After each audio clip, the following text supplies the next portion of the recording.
วาจาพระเจ้าวันนี้แม่นต่อจากบทเทศบนภูเขาของพระเยซูเจ้าเกี่ยวกับบุญมหาลาภ8ประการ หรือความสุข8ประการนั่นเอง เนื้อหาของบทบุญมหาลาภ8ประการนี้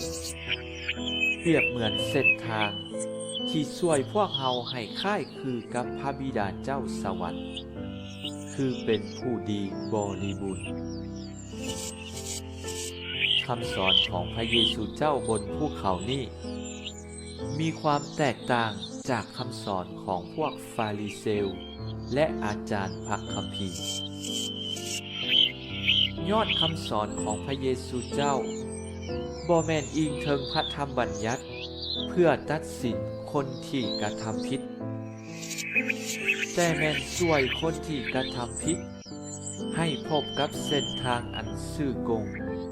และกลับกลายมาเป็นผู้ดีบริบูรณ์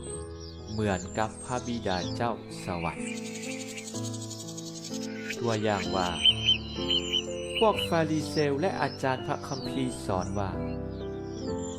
ถ้าผู้ใดฆ่าคนผู้นั้นจะถูกศาลตัดสินส่วนพระเยซูเจ้าพระองค์สอนว่า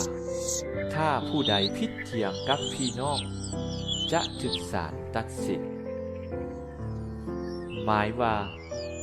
ถ้าอยากหลีกเว้นการฆ่าคนนั้นต้องตัดปัญหาแต่ต้นลงคือการโมโหผิดเถียงกันเพราะถ้าพวกเราบ่ผิดเถียงกับเพื่อนพี่น้องแล้วก็จะบ่นำไปสู่การฆ่าฟันรันแทงกัน